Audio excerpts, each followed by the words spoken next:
You are listening to SPN, the Sports Podcasting Network. وتكلمين هناك لشوارزنيجر.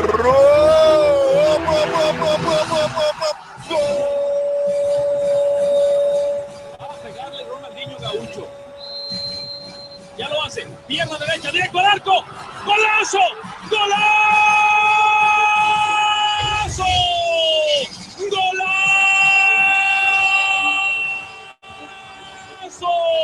¡Golazo! This is Soccer Today, live on SPN Radio, your new live show about the beautiful game in all its glory, with Duane, Rollins and Kevin Laramee. MLS, EPL, La Liga, Champions League, all is fair game. Powered by the Sports Podcasting Network. Visit us at sportspodcastingnetwork.com. Magic. It's the magic of the third round, Kevin. Are you pumped? Oh, I'm pumped, all right. We'll see a couple of interesting matches. Arsenal Portsmouth is one that's getting a little bit of attention. We'll talk about this in the last blog today, Duane, the magic of the FA Cup. The third round is continuing this weekend. You always know you're in the new year when the FA Cup is back. Yeah, exactly. I won't spoil it too much. As Kevin says, that is our third block.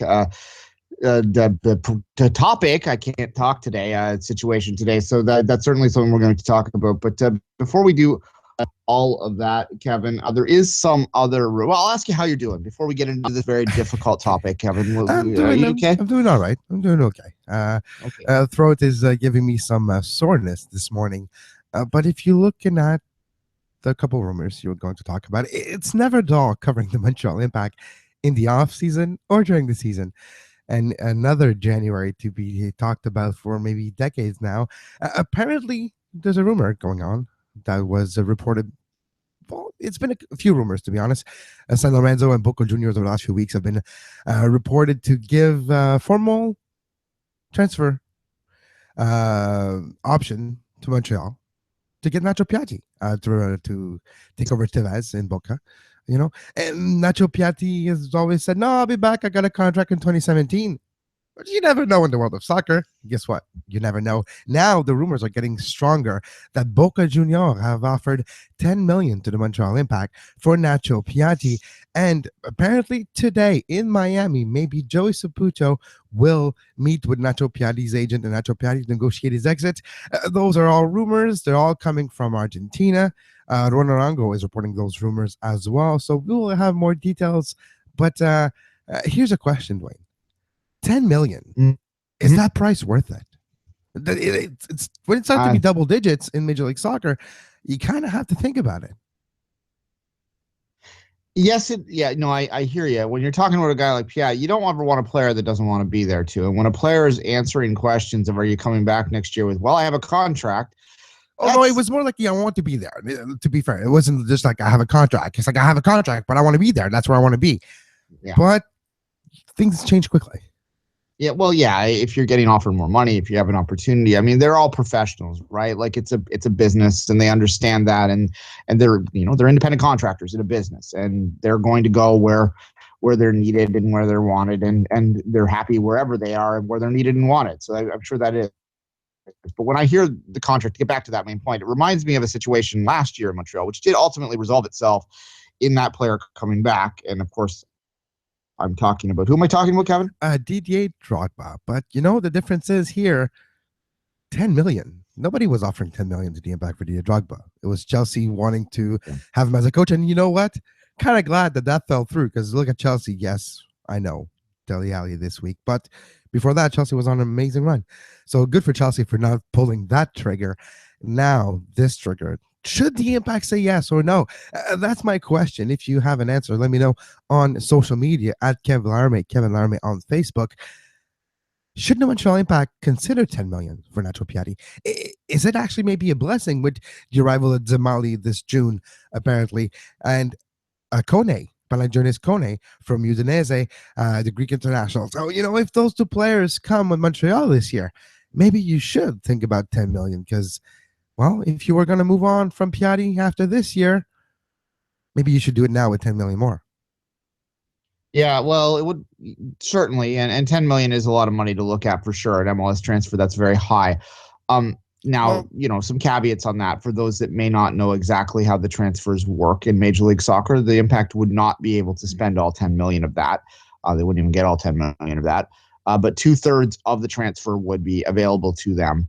That 2/3 would then be split up, and they would be allowed to spend basically up to a DP level again in terms of the expenditure and the cap. They'd be allowed to spend that on a player, but the rest of it would then have to go into a trust, basically held in escrow is what I mean, until such time as they were able to spend it on what they call soccer infrastructure projects. And that could be anything. Duane, if you look at the Montreal Impact's investments over the last few years in soccer projects, the Centre Nutrilait, the training center on Notre Dame, talking about Stade Saputo, the amount of money Joey Saputo invested over the last 5 years in this club, well, that sell maybe would help him not break even, but it's a ways there. So he talked about it in the business forums over the last few months that after a lot of investment and now with the Montreal Impact, now it's going to be time to reap the rewards and find ways to make this club profitable. It is running still a small loss because of all the expenditures and a lot of literally of expenses that a club has. It'll be interesting to see if that transfer is not necessarily that the club is going to become a seller club, but be pragmatic about it. Yeah. Well, where do you think they'd spend money on that? They have the training center spent. That's a good area most teams might look at. They could expand the stadium, I suppose, a bit more. Is there room for expansion in that stadium? I know certainly you could make some more permanents in the one stand there for sure. That, but I do think it's going to help just maintain more, maintain the operation cost of the Centre Nutrilait, Stade Saputo offices. There's probably more plans for getting the stadium bigger. Sorry, I can't find my words this morning. But it's not necessarily right now. I'm not expecting the Montreal Impact to raise the capacity of Stade Saputo. And why? Because we've seen example in Montreal of places that were around 20,000 seats make an upgrade to 25, 26 because they think the demand is there. Once you give too much offer, you can't take it back. The demand goes down, and then it's not a sellout. It's a very tricky game to play. I do not expect the Montreal Impact to augment the capacity of Stade Saputo anytime soon, but that money in escrow is going to grow. It's going to help. It's going to cover operations costs, and it's going to give them some sort of leeway if an opportunity comes for a big name player in the next few months as well. And that is something, let's not forget, Thiago Motta has been rumored, and there's other big names that were rumored in Major League Soccer. Chicharito is apparently available. Anybody in Major League Soccer going to be interested by talking to Leverkusen? You never know what can happen. And money in the bank, well, it's money in the bank. True enough. Though, the only thing I could see in terms of that, they could improve their concession situation a little bit there, which would probably increase the profits a bit. But that's we're getting in a stretch there, and I don't want to bore fans not from Montreal about that. But if you know Stade Saputo, you know that they could improve the concession situation in that facility. Kevin, let's look on the field though.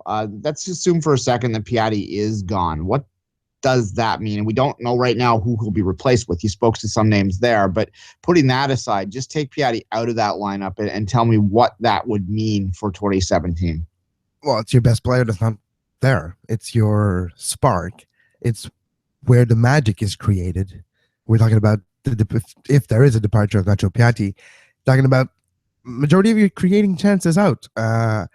Individual play when he is on point, or to use today's lingo, when he's on quote unquote fleek, he does step up. He rises above every other player except one or two in the league. So you're talking about a game changer player leaving. If that is the case, that needs to be replaced if he is leaving. So if he is leaving, there better be a plan in the works to calm the dire opinions that the fans will have.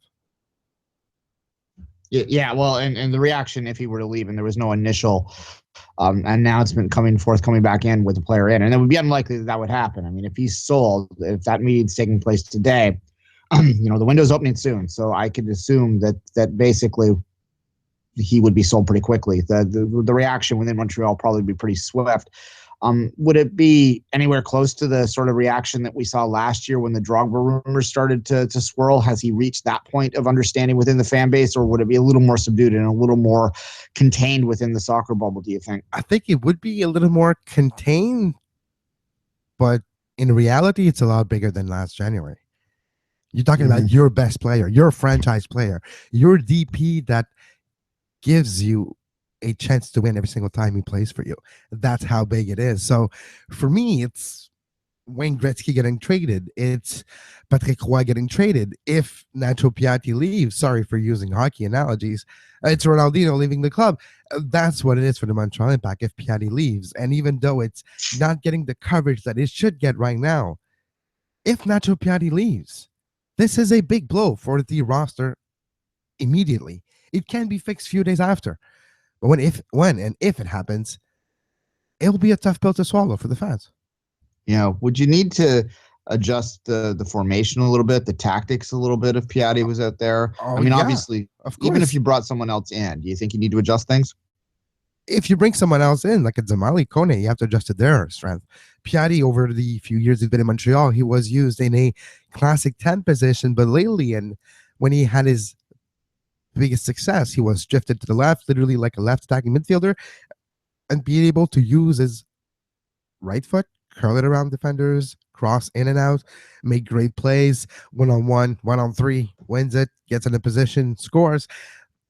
That's what we have seen from Piatti. And if you don't have that type of player, you cannot necessarily generate the same type of movement on the left side of the pitch with Oyongo and Piatti in front of him. That created a lot of the chances of the Montreal Impact, and especially in their playoff run. That was what you will be missing if Piatti's not there. And tactically, it is a tough type of player to find someone that's actually very efficient on the left attacking midfielder side. Yeah. I'll tell you from an outside perspective, from a TFC fan perspective, that I don't think, most TFC fans that are reasonable understand how brilliant of a player he is and will miss watching him. But I don't think they'll miss watching him, destroy TFC, because he's been a thorn in their back for a year or so now. No, exactly. And 19 MLS, well, actually, no. 21 MLS teams will sleep a little bit better if they know that Nacho Piatti's not in the league anymore. And that's the type of impact, no pun intended, that he has had in Major League Soccer with Montreal. And it would be a shame to see him go. So as a close observer of the club, I actually wish the rumors are not true, because Nacho Piatti is a joy to watch, especially when you're close to the pitch or on the press box and you get a privilege to watch him do what he does. I hope that I can continue to do that in 2017. Yeah, this is the one downfall of bringing in players that are closer to their prime in this league, is that you probably might have to say goodbye to them as well before they're ready to retire. Where in the past you saw players would come in very at the end of their career that had the names, and they would add something, but their skills were diminishing, and so when it was time for them to step away, you could kind of justify it, but it's difficult. And Toronto is going to maybe face this. I don't even think maybe. I think Toronto will be facing this within at least a year with Javinko moving away. And that's going to be a tough pill to swallow at that time as well. But I guess, we used that love and lost analogy yesterday. It's kind of the same thing, that at least you had the opportunity to watch these players in front of you day in, day out. Let's end with this, Kevin. What is your hope level right now in terms of these rumors? Where do you think they stand? How much validity do you think they have? I think they have more than people give them credit to. The fact that they're only coming out of Argentina right now and nothing nowhere else, it's maybe a little bit confronting for Montreal fans. But if I had to put a number to it right now, it's the classic 50-50. I think it's 50-50 that Nacho Piatti is a Montreal Impact player at the beginning of training camp, January 24th. Okay. Well, that's certainly a story I suspect will be following a little bit. Also of note in this segment, your bingo cards are almost filled. We used the no pun intended impact line, and we made a hockey analogy. So just to end the segment, Kevin, I'm just going to say League One, Moba Bully. FC Montreal, no more. I think we covered it all. All right, let's take a quick break.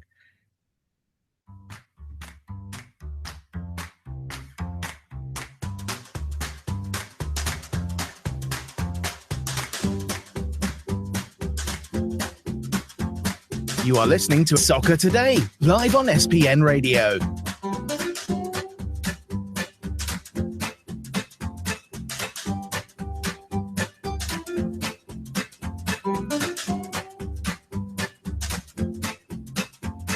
Visit sportspodcastingnetwork.com for more.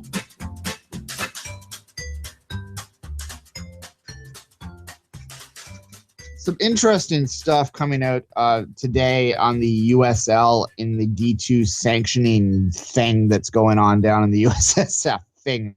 I'm just going to call it the thing. The gate. We all understand where that is right now, Kevin. The D2 gate. Yeah. B2 gate. Yeah, it's more complicated even than we anticipated a few weeks ago, Duane. It's starting to be quite, I don't want to use the term circus here, but it's getting to be on the level of that. Yeah, it's certainly becoming a bit twist and turny, and there's a strange little rumor, I guess we'll call it, that's coming out today that the announcement's going to come down this afternoon. We said that yesterday, and this addition of the new ownership at the New York Cosmos level, so Cosmos 3.0 starts up, and I am going to call this a third franchise, folks.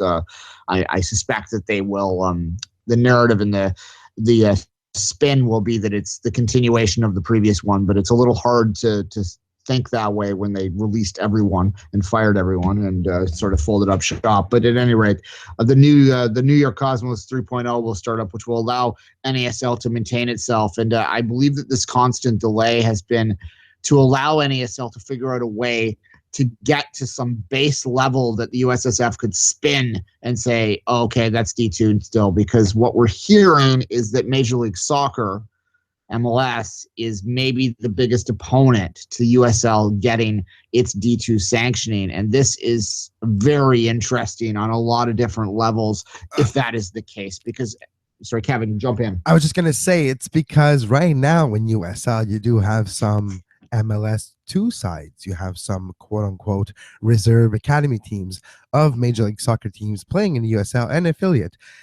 That gives the league itself not just a professional look, but it gives the league a reserve look as well. And you don't want necessarily your D2 to have different type of teams in the same league. You want them to be a certain uniformity. You want it to be at the highest level possible within the same league, and it's not the case for USL, even though the top end of USL is credible and is strong enough and good enough on the pitch and outside to be called D2. As a whole, that's where the question lies. Yeah, exactly. I mean, look, the suggestion basically is that that MLS is opposed to having its two teams compete against, love D2 teams. That's kind of confusing because I used two twice there, but the reserve teams to compete against teams that are at a D2 level, spending money at a certain level. They don't want to see TFC2 having to face the Tampa Bay Rowdies. They don't think that would be good for development. But basically what I find most interesting about this is, what does this say about the USL MLS partnership, which had been growing for the last few years. We all recognize that it was a pretty decent sort of partnership that was doing a lot of good things there. But if they are in fact denying USL this D2 sanctioning, well, how can that fit? How does that fit, Kevin? Well, that's where it doesn't. That's where the concerns are on the USSF side, and that's where if a team, an ASL, can get their act together very quickly, I wouldn't be surprised to see them getting that D2 nod once again. Yeah. Let me read Jake Edwards, of course, commissioner or president. I forget what they call him, president or commissioner, the head honcho of the USL. This is his statement that came out. Yes, exactly. This is his statement from what he said today. Quote unquote, why they would turn down the strongest D2 application would be very hard to understand. However, if they do that, if that happens, we will evaluate the situation at that time. Let me be clear. We will look at all available options to us at that point. We believe this is the strongest application they've ever had. If they reject this, we'll look at all options available to us. What's that mean, Kevin? Another court appeal, get the Tribunal Arbitral du Sport maybe involved. I don't know. That's what it looks like. That's what it sounds like to me. Yeah. if you want to spin this in another way, how look, it's very complicated because the other option that some people are talking about now is that they would have some kind of a merger again and try and bring NASL back in and try and work to create some kind of creative solution, which is almost what we spoke of before, where there are two tiers of USL, but NASL is going to resist that. So this just gets messier and messier and messier. So the one thing that I think a lot of us are confused by is, like, who cares what the label is? Really? Who cares? So if USL would just sort of split itself up into two tiers, let NASL do whatever the hell it wants, split itself up into two tiers, recognize that there are teams that have greater ambition than reserve teams within USL right now. Call half of that your D3 league and just create an own separate thing. Call it, I don't know, USL Pro again if you want. And then allow the USL itself, the top tier, to then make that application on its own for D2 with the reserve teams not there. Then, you know what I mean? Like, you're following, this is convoluted, but the North American pyramid is. So that kind of makes sense to be there. And I don't think there's any real reason why we can't have two D2 sanctioned leagues. Jesus. That's a lot of twos, but yes. Yes, exactly. My God, try and say that 10 times fast, folks. Just once, it seems to be difficult. So no, I agree. It'll be interesting to see what the decision is. I do feel that the NASL, if it comes back, it needs to come back with a more sustainable business model, from roster signing to how it operates on a day-to-day basis, depending on which franchise we're talking about. And weird situation like Rayo OKC, you don't necessarily want that to happen once again in the NASL. So how that is approached in the very near future will determine just what the ceiling and what the potential for this relaunch, let's call it what it is. It's a relaunch if it happens of the NASL. I have been covering D2 battles in the United States soccer pyramid for 8 years now. I don't think they're going to go away anytime soon, Kevin. It's kind of just a big mess and always has been. But certainly we'll continue to follow this. But in the meantime, let's move on to a couple other quick points to end this block. Jose Mourinho, the special one. He made the most hilarious thing I think he's ever said today. He said, and I had to bring it up. Mourinho, the special one. You're familiar with him, Kevin? Yeah, I heard about the guy. Yeah, a few times. Yeah. He said, quote unquote, the referees deserve to be protected. Just let that sink for a second. That's Mourinho that said that. Okay. Well, maybe they need to be protected from him, but he's still right. He didn't say from who. Exactly. But he's still right. Exactly. It's funny saying that. I've, on my Facebook timeline, a video of referees getting attacked by players apparently appeared. And yeah, no, it's kind of fitting. Referees need to be protected. Mass confrontation, which we have seen in Major League Soccer, and it's illegal technically, and there's supposed to be reprimands to the club when that happens. The same is about to be instituted in England, and only one player can confront the referee. And I do feel the referees, though, to take it seriously for a second, need to be protected in a way that they do not feel their calls are going to affect their security. If you are, I don't know, we're not seeing this in the Premier League, but go to Argentina, just go to try to arbitrate a River Plate Boca derby, and let me know if your security is at risk or not. And yeah, so maybe he's got a point there if you want to take that quote seriously. Yeah, actually, I have a book about the Old Firm derby history, and even in Scotland, you can see it at that level as well in terms of referees, having to be protected to keep their integrity in place. But specifically, what Mourinho was referring to was he was adding his support, and this is kind of a significant deal to take this seriously for a second. It's significant in that a manager of Mourinho's stature giving support to what's called the video assistant referee, so video replay basically. That's a pretty high-profile person to support that concept, and it does suggest to me that as much as I am not a big fan of video replay in any sport, and I'm not, and I know a lot of people out there disagree with that stance. I just think it kills the flow of the games. But when you have goals scored when Zlatan is offside, when Scorpion kick goals scored when Mkhitaryan is offside, goals that All right, it would not affect the result of the game, but maybe they could have, and they still count because of an error of a linesman. Maybe that video assisted referee could prevent those errors to influence the result of the game. Yeah, and that was his point too. Mourinho, the other side of it, he did say that the referees deserve to be protected, but he led with a title could be lost on a poor decision.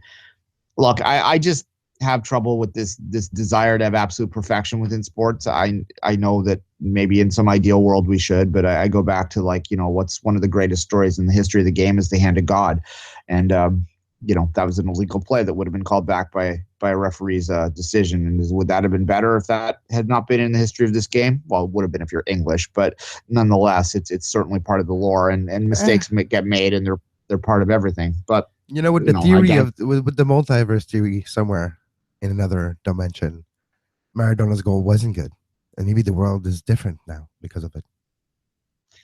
There you go. Exactly. And now we've hit another bingo card. We've referred to some type of time travel or multi-dimension. So there you go. At any rate, yeah, look, I think it's kind of inevitable now that there will be some form, and we will see it in Major League Soccer in the next year, some form of video, something that happens out there. My only hope, Kevin, is that it is done in such a way that is not as intrusive as we see, especially in football, like NFL, CFL football. Yeah, well, this is even hockey. It's getting crazy because now they replay if the guy was offside or not. Stuff, yeah, exactly. But if we just go back to an example in the sport we're talking about, let's talk about goal line technology and how it actually was seamless and it's actually working very well. So maybe if you take the correct time and you implement it the right way with some practice, you do have something like the goal line technology, which actually, if you're asking me, is a benefit to the game. A video assistant referee in the trial in the last few weeks in the Club World Cup, it was a disaster, yes. But you need to work the kinks. You need to rethink how you do it. I do think the principle is good, where if it assists and it helps the game, I'm all for it. Yeah, I'll repeat my point on it one more time. I think that the video assistant referee, it should be on the sideline where the fourth referee is now. You can either make it a fifth referee or part of the fourth referee's tasks. They have a monitor in front of them. They're reviewing two things. They're reviewing goals and they're reviewing penalties. And they flag it. They put their flag up if they see a problem immediately. There's no go back to the sideline, head referee, look at it. That's the part I do not want to ever see. And I fear that that's where they'll go. I think it just should absolutely be that fifth or fourth referee's decision to put the flag up. Call was missed. Yeah. And the head referee, like they do right now, could choose to ignore that assistant referee at that point if they feel they want to override them, but it would just be part of the system. And they usually don't. Like the head referees rarely overrule their linesmen, right? No, they even call the penalties that the linemen do see when there's I think that is a good way to do it. And if you want to communicate with the ref, you use the same technology that the goal. So the wrist vibrates, he knows that there's a problem, and then he can act accordingly. And I think that's the best way to do it. Not give the referee more decisions to take. Just give him one key piece of information, and then he can act accordingly if he doesn't have that information. I think that's what the video could be helpful for. And you think about it. When there's a goal, there's a celebration, which is going to take 30 to 45 seconds. When there's a penalty, there's usually arguments, which take 30 to 45 seconds. There is enough time during the natural... I was just going to say mass confrontation, and it just adds up. So exactly. Yeah, there's enough time during that natural flow for that fourth or fifth official to be looking at their monitor and, oh, yeah, that was a dive. The flag goes up. The other part of that, too, is if they're calling penalties back on dives, then I think that the cards need to start flying. And that might be the one way we eradicate truly outrageous diving from the game, although let's not be naive. We're never going to eradicate players trying to manipulate referees' decisions. It happens in every sport at every level and always has. Let's quickly move on to one last point in the last minute of this block, Kevin. It's a rumor that the Western New York Flash are the champions of the NWSL. Might be making a move south, Kevin. Might be sold, and apparently they have been sold and are going to relocate to North Carolina, maybe branded North Carolina FC in the women's side. Maybe we see another partnership, maybe not. It's all up for debate at this point. It's all speculations. But apparently that's what's going on. The Western New York Flash moving to North Carolina. Yeah, and look, on some level, that makes sense for the NWSL. They're getting out of a pretty small market in Rochester, and they're moving into a larger market in the Carolinas that has a great history of women's soccer and sort of a lot of support behind it right now.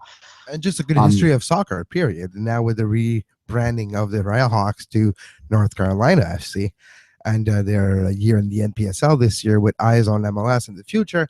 It'll be interesting to see how the NWSL, if it's part of the same brand, is helped to brand North Carolina FC and how it's used in the market and all that.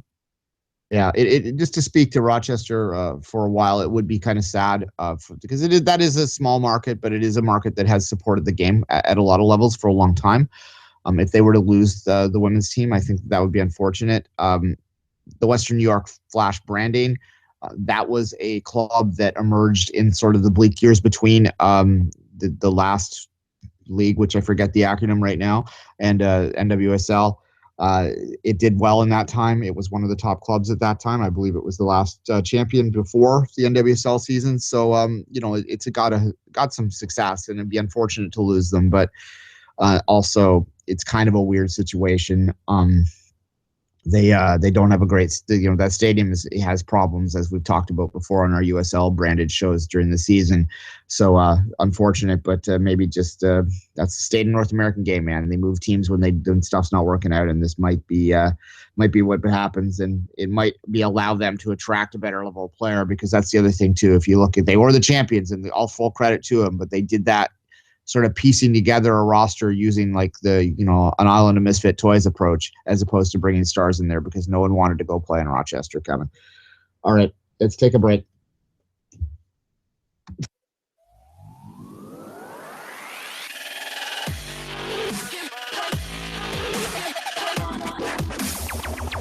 You're listening to Soccer Today on SPN Radio. You can find the on-demand version of this very show on iTunes, Stitcher, Feedburner, Podbay Player, Podbean, anywhere you get your podcasts under the Sports Podcasting Network feed. Subscribe to our YouTube page to make sure you never miss a live show talking about soccer today, the MLS post-game show, open lines after dark, 5 rings daily during the Olympics. Make sure you subscribe and give us a follow on Twitter at SportsPodNet, and like our Facebook page, facebook.com/Sports Podcasting Network. Oh, all right. One more block. We're going to soldier through here, Kevin. The magic of the cup, Duane, the FA Cup. Of course, I made a mistake earlier when I said it's going to be Arsenal and Portsmouth. No, it's Preston North End. So that's even a more interesting matchup. If you are like me, a player of FIFA, it's always fun to play with a lower level team and make your way in the FA Cup against the big boys. And this is what we're talking about. This round has great names in the history of this game in the Championship and League One, and now they're facing the big boys, and that's where it gets fascinating. Yeah, look, they call it the magic of the cup because the third round is the dream for those teams that aren't even in your FIFA game. You're talking about your tier 6, your tier 7 teams, even in some cases. A lot of conference teams will get in there. I don't think the conference is in FIFA yet, is it? No. At any rate, no, it stops at League 2, which is still 4th division of English football, but it stops at League 2. Yeah.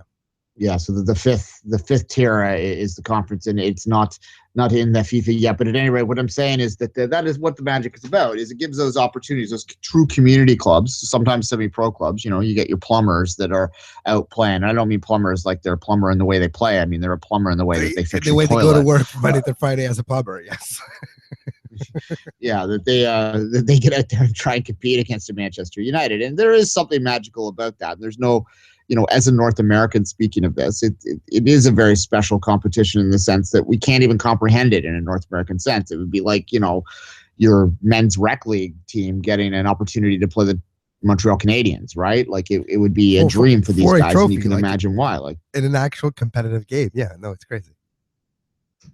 Yeah, and that would be, we should probably do that one day. That'd be fun. But no, it would never happen over here because it's just not something that is within our sporting conversation. But for England, for most of the world, when it comes to these cup competitions, it's just the reality of it. Although it has lost its luster in recent years, the bigger clubs do tend to, squad rotate in these things. They do tend to it's not even the bigger clubs. You know what? Like when I say that, I'm talking about the teams that are in that lower tier of the Premier League.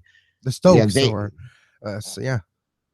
Yeah, they can't afford in their minds to take this competition seriously because staying up in the Premier League is more important to them. And that's, I think, where the luster gets lost. Your United, your Cities, your Arsenals, they have enough depth that they can try and get through these early rounds. And then once they get deep, they can start going, the FA Cup is a worthwhile thing that can, appease our sponsors for a year. And that's kind of where it comes down to. Like I'll speak for City for a second. Doesn't look like they're going to win the league by any chance. So this might be their opportunity to win something this year. So I fully anticipate that you'll see something approaching a full strength lineup this afternoon, because I believe that they quite rightly will go, okay, well, we have a lot of responsibilities for our sponsorships and our sponsors and our fans and so forth. We need a day with a trophy. Why don't we go for this? I could see, but then again, you might see a team like Liverpool that might think that they're still in that chase, not completely dumping it, but going, maybe we need to focus more on the league because we're only 5 points back. So there's a lot of just sort of equation that goes into that, and it's not pure in the sense that every team's going at it the same way. Well, the opponents that both teams have are totally different as well. If you're talking about City today, they're playing West Ham, so you have a Premier League matchup right there, and it's going to be more difficult for those teams where Liverpool are at Anfield on Sunday versus Plymouth, so a team from League One. So you do have a different type of matchup here where Liverpool can afford to present a B type of lineup. No offense to any B players for Liverpool, but against Plymouth and still get the job done. Yeah, exactly. I actually watched the Plymouth in their second round game at Scallywags here in Toronto. I went there to watch the Bundesliga game, the Leipzig Bayern Munich game, and it got boring, so I ended up watching Plymouth advance over who are they playing? I forget now. It was a Walsh team. Anyway, it doesn't matter. Certainly that's an interesting matchup too. Anything jumping out at you? Obviously when you get the Premier, I don't find them that interesting. Like you got Hull Swansea in this thing. Like that's who the hell wants to watch that in the FA Cup? Well, it's the battle of the new managers. It's the battle of the managers appointed last week. So we'll see who finds on top. QPR Blackburn a few years ago, that would have been a Premier League matchup. Not the case now. That interests me. Birmingham Newcastle championship matchup. Ipswich Town, former team of Jason DeVos, now working with the CSA, versus Lincoln City. Brighton MK Dons in the third round. So is AFC Wimbledon. The Phoenix against Sutton United on the road. Derby County West Brom, a great matchup here. Premier League versus Championship League team. A lot of great matchup. Luton Town is still there. Luton Town, it's a great story. They always perform well. The Hatters have found a way to beat the Canaries a few years ago when Norwich was in the Premier League. In the fourth round, they beat them and made their way to a fifth round. They were in the conference then. Now they're in League Two, and they're still present in third round. They're going to face Stanley on the road. If you want to take an upset, I would go with Luton Town because they have performed well in recent history. They're the team on the up and up. I'm not saying they're going to be in the Premier League in 3 years. What I'm saying is they're not looking back to where the conference is, and they're going to look back to having more success in the FA Cup. So Luton Town against Stanley, I would take Luton Town. All right. You mentioned that AFC Wimbledon Sutton United game. There's some history behind that as well. It's kind of a derby, but beyond that, well, it's not kind of a derby. It is a derby. But beyond that, it's AFC Wimbledon's first game back as the Phoenix Club was actually at Sutton United. And there's about 4,000 AFC Wimbledon fans that traveled there. So it's kind of they're not hitting each other at the same level anymore. But it's kind of neat to see that matchup happen again. Look, that's what makes this thing fun.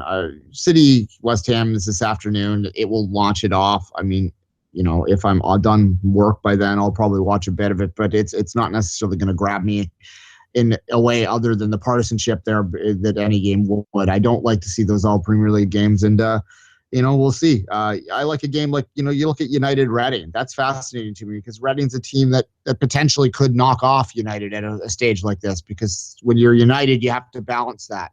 You don't want to lose in the third round, but you don't want to play your players because you think you might be able to catch up at the table, right? Exactly. Reading and Wigan, Duane, over the last 2 years have been clubs that either performed greatly when they were in the Premier League and won it and then got relegated the next year, or have won it and performed well to make to the final when they were in the Championship. So you do have recent example of lower division team, even if it's just a Championship, making it deep in this tournament. And there's always upset. There's going to be upset. And on Sunday, a couple of great games too, Duane.